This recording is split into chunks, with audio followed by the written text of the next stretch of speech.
Bienvenue à quelques minutes avec Dieu aujourd'hui et je suis très ravi de vous retrouver encore autour de la parole des dieux. Et notre thème d'aujourd'hui, c'est la domination repose sur son épaule. Gloire à Dieu. Et nous allons directement lire dans le livre de Ésaïe, le chapitre 9 que vous connaissez peut-être, certainement, et le verset 6.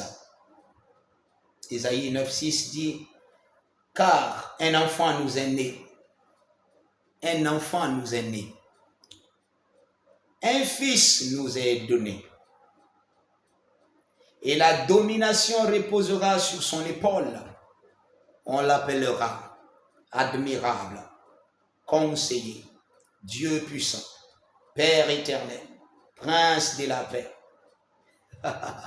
Gloire à Dieu, gloire à Dieu. Peut-être que nous viendrons un jour faire une autre étude sur ce passage-là. C'est tellement merveilleux, tellement merveilleux. Quelle prophétie concernant le Seigneur Jésus-Christ. Mais aujourd'hui, nous voulons parler de sa domination. Il dit, et la domination, il dit, la domination reposera sur son épaule.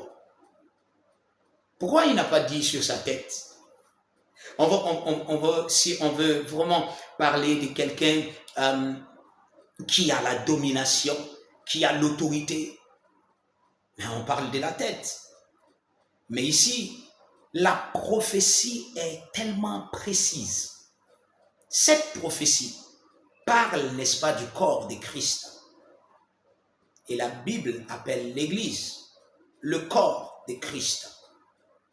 La Bible dit, il est la tête du corps.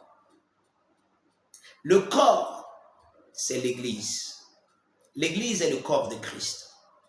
L'Église, c'est tous ceux qui ont reçu le Seigneur Jésus-Christ comme Seigneur et Sauveur dans leur vie.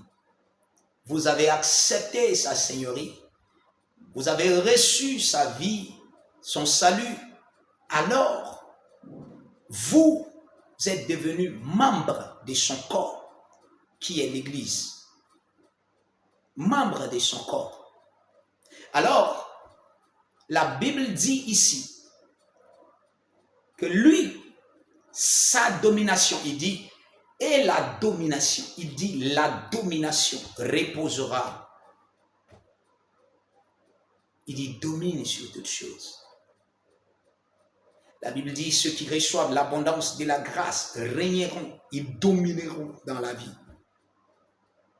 La domination de Christ est avec vous, chrétiens. Son règne sur la terre est avec vous, c'est à travers vous. C'est pour ça qu'il nous a donné son nom. L'autorité qui est au-dessus de toute autorité.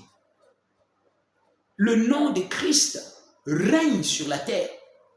Et ce nom règne à travers vous. C'est vous qui ordonnez.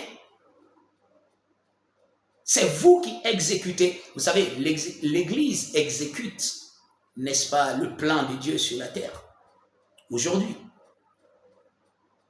L'Église. Et vous savez, c'est pour ça que vous devez, je veux dire, l'Église doit rapidement grandir. Vous savez, nous sommes arrivés au temps où l'Église est devenue mature. En ce temps, l'Église est devenue mature. Ce n'est pas l'Église d'hier. Ce n'est pas l'Église qui était née juste après Jésus. L'Église était encore une très jeune Église. L'Église n'avait pas